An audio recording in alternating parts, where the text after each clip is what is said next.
Coucou, bonjour à tous, voici ma première vidéo sur un tutoriel comment faire des nuances avec de l'acrylique. Tout simplement, faut passer déjà une couche de base. Tout d'abord, faut utiliser du gesso. Enfin, c'est ce que je trouve le mieux pour pouvoir pour faire un après, puisque la peinture à bombe j'ai déjà utilisé et ça m'a fait malheureusement des craquelures sur le cheval.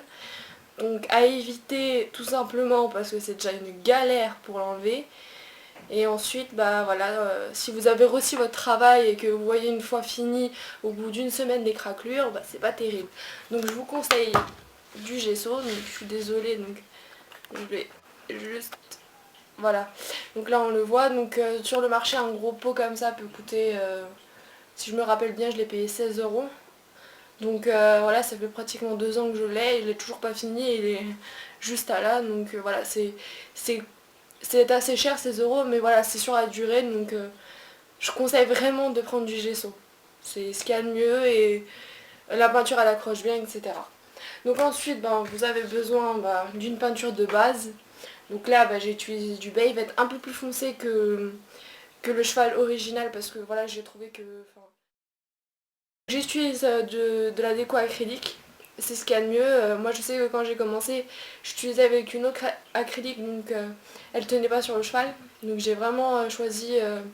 Enfin j'ai demandé aux customisatrices sur Skyrock, elles m'ont tous conseillé l'acrylique déco et franchement, depuis 9 ans que j'utilise, j'ai aucun problème. Franchement elle est vraiment à utiliser. Elle coûte assez cher comme sur le marché, le pot si je ne me trompe pas elle est 4 €. C'est vrai que c'est assez cher, mais voilà, ça dure assez longtemps. Celle-ci, elle a déjà 2 ans. Après, c'est vrai, si vous utilisez pour customiser des brayeurs, c'est sûr que là, vous en aurez plus besoin. Mais c'est vrai que, franchement, c'est ce qu'il y a de mieux pour faire des customs. Ensuite, tout simplement, il faut de l'eau. Hein, c'est ce qu'il y a de mieux, enfin, tout simplement pour faire les nuances. Après, il vous faut des pinceaux. Franchement, après, voilà, ça, j'ai acheté aussi à... comment ça s'appelle, à Truffaut, et il y avait un lot de 5 pinceaux. J'ai pris du plus fin au plus large, donc ça peut me servir en même temps au brayeur et en même temps au schlech. Voilà. Donc voilà, c'est ce que vous avez besoin pour commencer au moins à faire un custom. Et il faut bien sûr un vernis. Après si vous voulez que je vous le montre, je pense que je vais le montrer tout simplement parce que j'utilise celui-ci, aussi acheté.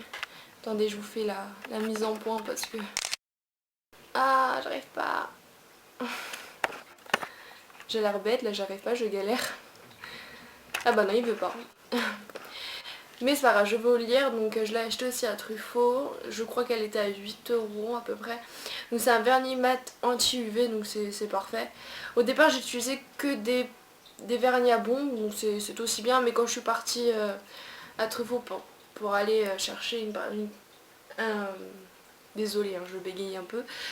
Pour aller chercher comment ça s'appelle, ce vernis en bombe, il n'y était plus. Donc je suis partie demander à la vendeuse ce qui serait le mieux et on m'a dit que ce vernis était aussi bien. Bon après il faut faire attention parce que si vous utilisez du pastel, il faut automatiquement avoir un fixatif avant parce que sinon si vous appliquez en pinceau, automatiquement le pastel il va s'enlever. Voilà, c'est vraiment là, si vous n'avez pas de entre guillemets de pastel, vous faites tout à l'acrylique, c'est parfait. Donc voilà. Donc j'ai déjà passé quelques couches, donc là il en manque, on se retrouve juste après quand j'aurai fini les couches pour pouvoir vous expliquer comment faire des nuances à l'acrylique. Voilà.